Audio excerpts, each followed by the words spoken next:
नमस्कार, मी रोहिणी तुमचं सर्वांचं मनपूर्वक स्वागत करते आपल्या चॅनल मराठी तडकामध्ये। आज आपण अतिशय पौष्टिक आणि अतिशय खमंग असा ज्वारीचं पीठ आणि पालकाचा नाश्ता बनवणार आहोत। नेहमीचे तेच पदार्थ खाऊन कंटाळा आला असेल किंवा काहीतरी हेल्दी खायचं असेल तर तुम्ही ही रेसिपी नक्कीच ट्राय करा। संध्याकाळच्या वेळेला स्वयंपाकाचा जरी कंटाळा आला असेल तरी सुद्धा तुम्ही ही रेसिपी बनवू शकता।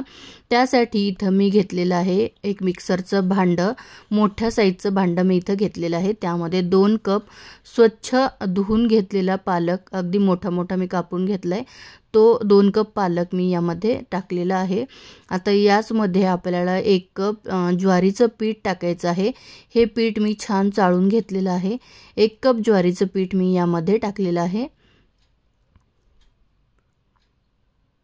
पालक जास्त असल्यामुळे हे थोडंसं फुलले, तर त्याला आपण अशा प्रकारे मध्ये थोडंसं प्रेस करूया म्हणजे आपलं पीठ छान बसेल। आता यामध्येच आपल्याला टाकायचे आहेत 4 ते 5 हिरव्या मिरच्या, 10 ते 12 लसणाच्या पाकळ्या, 1 चमचा जिरे आणि पाणी आता आपल्याला मोजून घ्यायचं आहे। तर बघू शकताय 1 कप ज्वारीच्या पिठासाठी इथं सुरुवातीला मी 1 कप पाणी घेतलेलं आहे। 1 कप पाणी पूर्ण मी इथं टाकलेलं आहे। पाणी तुम्हाला मी सांगेन किती प्रमाण घ्यायचं, ते लागेल तसं आपण वापरूया। तर याची छान अशी प्युरी बनवून मी घेतलेली आहे। बघू शकताय अशा प्रकारे याची छान पेस्ट तयार झालेली आहे। आता हे फार घट्ट आहे तर त्यासाठी परत 1 कप पाणी मी टाकले, म्हणजे टोटल 2 कप पाणी मी इथं वापरलेलं आहे आता याला परत मिक्सरला थोडंसं फिरवून घेऊया। तर इथे तुम्ही बघू शकता बॅटरला रंग किती सुंदर आलाय पालकाने आणि छान असं आपलं हे बॅटर बनवून तयार झालेलं आहे। फक्त ज्वारीचं पीठ आणि पालक यामध्ये आपण ॲड केलंय, दुसरं कुठलंच पीठ टाकायची गरज नाही। आता याला एका बाउलमध्ये मी ट्रान्सफर करून घेतलेलं आहे। आता यामध्ये परत अर्धा कप पाणी मी घेतलेलं आहे आणि थोडंसं पाणी मिक्सरच्या भांड्यामध्ये टाकून मिक्सरचं भांडं धुवून घेतलंय आणि आता बघत आपल्याला हे पाणी टाकायचं आहे। तर अर्धा कपामधलं थोडंसं पाणी मी इथे टाकलेलं आहे, म्हणजे टोटल आपण आता 2.5 कप पाणी वापरणार आहोत। तर कन्सिस्टन्सी इथं तुम्ही बघू शकता ही अशा प्रकारची आहे, तरी मला हे थोडंसं घट्टच वाटतंय। तर आपण जे अर्धा कपातलं राहिलेलं शिल्लक पाणी आहे ते नंतर टाकूया, तोपर्यंत आपण यामध्ये मीठ टाकून घेऊया। त्यानंतर अर्धा चमचा आपल्याला यामध्ये हळद टाकायची आहे आणि हे व्यवस्थित असं मिक्स करायचं आहे। रंग पालकाने खूप छान येतो आणि पौष्टिकही तितकंच होतात।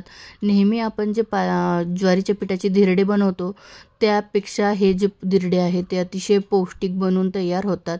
पालक असल्यामुळे आपल्याला भरपूर जास्त प्रमाणात विटॅमिन्स मिळतात आणि जे अर्धा कप पाण्यामधलं थोडं पाणी राहिलं होतं ते मी यामध्ये ॲड केलं, म्हणजे टोटल 1 कप ज्वारीच्या पिठासाठी मी परत सांगते, तर 1 कप ज्वारीच्या पिठासाठी आपल्याला 2.5 कप पाणी इथं लागलेलं आहे। आता याला एक 5 ते 7 मिनिटं साईडला ठेवून देऊयात, म्हणजे आपलं पीठ जे आहे ते छान सेट होईल।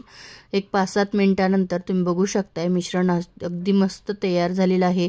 यामध्ये ज्या काही गुठळ्या राहिल्या होत्या त्या आपण पूर्ण मोडलेल्या आहेत आणि बघू शकताय याची कन्सिस्टन्सी आपल्याला अशी हवी आहे। आता इकडं मी नॉनस्टिकचा तवा गरम करून घेतलेला आहे, त्याला छान असं तेल लावून घ्यायचं। इथं मी ब्रशने तेल लावून घेते, तुम्ही हवं तर कांद्याने सुद्धा लावू शकता। तवा छान अगदी कडकडीत गरम करायचा आहे। एक पेला घ्यायचा, गॅस मोठा ठेवायचा आणि अशा प्रकारे आपल्याला पीठ जे आहे ते आपल्या तव्यावर पसरवून घ्यायचं आहे। फक्त ज्वारीचं पीठ आणि पालकाचे हे धिरडे खायला अप्रतिम लागतात, खूप टेस्टी बनतात आणि अगदी झटपट बनणारी ही रेसिपी आहे। एक अर्धा मिनिटासाठी झाकण ठेवायचं। झाकण काढल्यानंतर 1-2 मिनिटं आपल्याला हे असंच भाजू द्यायचं आहे आणि नंतर याला आपण पलटून घ्यायचं। पूर्ण पाणी सुकल्यानंतर पलटा, जर थोडंसं जरी ओलसरपणा यामध्ये असेल तर आपले जे धिरडे आहेत ते उमटणार नाही, ते चिकटतील। दुसऱ्या साईडने ही छान भाजून घेतल्यानंतर याला मी अशा प्रकारे दुरडीमध्ये काढून घेते। कुठल्याही जाळीमध्ये काढायचं, म्हणजे वाफ जाते आणि ही छान थंड होतात। तर दुसरं आपण करून घेऊया। सेम पद्धतीने मी थोडंसं तेल लावून घेतलंय आणि आपला धिरडा आपण पसरवून घेऊया।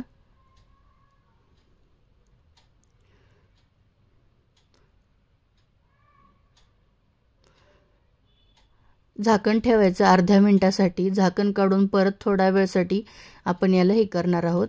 इकडे बघा आपलं हे जे धिरडं आहे किती छान पातळ आणि अगदी मस्त झालेलं आहे. खूप जास्त पातळ हे धिरडे बनून तयार होतात आणि एकदम सॉफ्ट बनतात. तुम्हाला क्रिस्पी हवे असेल तर क्रिस्पीसुद्धा हे बनतात.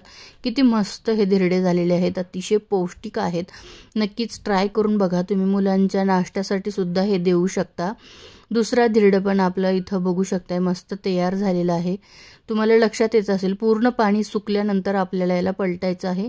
दुसऱ्या बाजूनेही थोडंसं भाजून घ्यायचं आणि नंतर परत मी जाळीवर काढून घेणार आहे. इथे मी दुर्डी वापरली आहे. तुम्ही हवं तर जाळीमध्ये सुद्धा वापरू शकता किंवा एखाद्या टिश्यू पेपरवर वगैरे सुद्धा काढू शकता. थंड झाल्यानंतरच याला फोल्ड करायचं आणि हे आपले धिरडे अतिशय पौष्टिक आणि छान खुसखुशीत जाळीदार आणि पातळ धिरडे तयार आहेत. नक्की ट्राय करा. धन्यवाद.